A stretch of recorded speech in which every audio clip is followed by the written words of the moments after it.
ko e nder commune Baalu bangi funnange Bakel lorinoɓe ilameji hitande faltine nde ene jokki wurde caɗele ha joni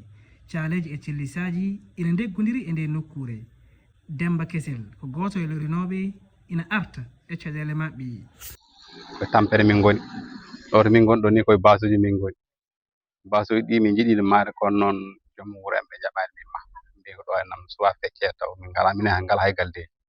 min keeɓino ciment seeɗa min maahi tuufeje ɗum minen maha kono noon joom wuuro en ɓe jaɓani koye caɗele kam min goni o saaha hande caɗele mawɗe min goni koɗen caɗele tengtini Kardiatou Ndiaye mo tawɗen e less caali makko omo jooɗi miijoji e fayre ina jii'o e yeeso makko gurdam mettuɗam ne kay ñamde ala yarde ala nani ngala hay ndiyam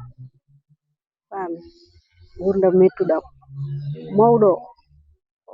min goni ɗo hen baso minen kam suudu ndu seeɗa yana e dow amen min dogi mi fayi ga e école aji faami hikka kadi ɓuri bonde hikka yo woɗo mawɗo baso yani koye dow makko to nder to maw dufta o yaltina min dogi kadi mi fayi hôpital mino fof galle o fof min dogi mi fayi hôpital leegal ngal fof mi fayi hôpital mo wi ilameje e diƴƴe cateɗe wuuro haala ko fati e ñabbuli e ɓowɗi saabu keweni ndiyam ɗam hikka rafiji kewɗi jaawi arde e nder commune o bon hikka gila inondation benni ñawuji min fuɗɗi e darde pour consultation wayi comme ngata ɓandu kuje no yalte ɓandu sukaɓe e ɓandu mawɓe aussi min jontinoje aussi hikka o fuɗɗi tere law par ce que ndiyam o yahani no fewi saraji wuraji fof ne ndiyam nen toon e paludisme o ari law par ce que 2023 ko hedde mois de septembre min dañi premier cas paléo mais hikka mois de juin min dañi premier cas paléo caggal nde ɗe ilameje mbaɗno laamu ngu fojina milliard uji 6 kalisi CFA ngam wallude loriɓe ɓe e ɗe ilameje kono ha joni ɓe jiyani tawo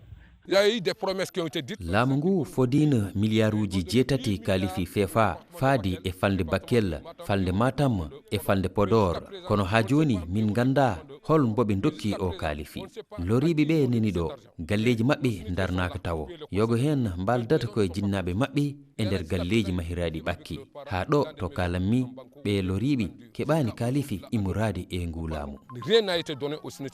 hay tarorɗe noddirteɗe toilette mobile ɗe laamu ngu fodno mbaɗaka taw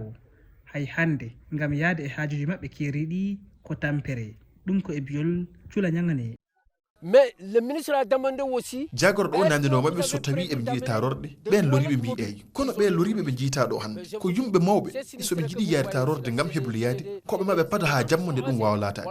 soɓe jiiɗi lotade kadi ko ma jamma nde ɗum wona tawi ko hakkude école tokoso e lycée o il faut qu'il se met entre l'école primaire et le lycée e nder ɗum loriɓe ɓe cettima hebde maaro nebam ha e ɓornateɗi immorade e laamu ngu kam e ɓesguli ɗi fof Oumar Wagne ko goto e lorinoɓe kadi kala ko laamu o addanno min ɓe gaddani min ji maaro mum nebam mum ndiyam mum sukara mum fof ɓe gaddi min ji en jokkodiri e préfet nokku o kono o heɓidaki ngam haalde hen